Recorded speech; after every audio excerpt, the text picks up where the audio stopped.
All right. So last week, I told you about Pissmas.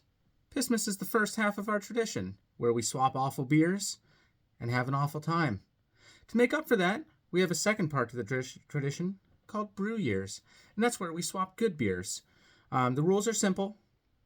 To make up for your awful Pissmas beer, you must buy either 4 or 6 good beers and gift them to the same person as sort of an apology.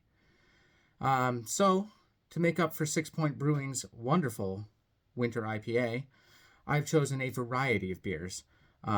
Most people are just buying a craft 4-pack.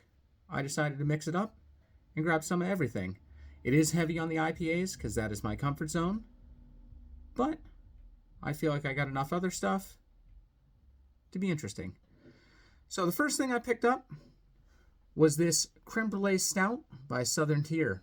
It's a strong one, clocking in at 10%, and although it is a stout, which don't tend to be my favorite, I feel that this one, very good. It's very sweet. It is definitely a sugary beer. So if you're not into that, you probably won't like this. But it doesn't have the same heaviness that a lot of stouts have. A lot of them feel like you're drinking liquid bread.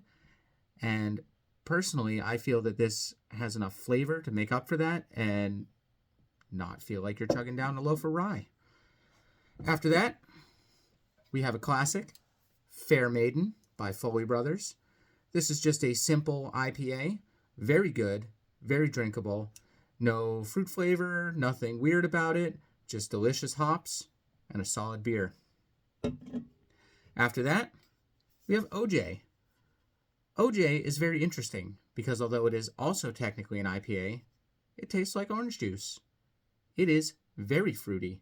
I would almost call it like a fruit beer or like almost like a shandy more than an IPA. It does still have the little hoppy bitterness, but all in all, it is very close to actual orange juice. I would highly recommend it. Rounding out the IPA selection, we come in with Wood Devil. This one here, also just a solid IPA, very strong, very evil looking. But I thought the hops had a very good flavor, and the can kicks ass. It's by 603, and it's got this little demon guy. Very good. After that, I decided to lighten things up a little bit, bring in a little taste of springtime. So we have Wild Bloom Beer's Meadow, which is a delightful Belgian triple, and I actually tried this one while sitting in a meadow.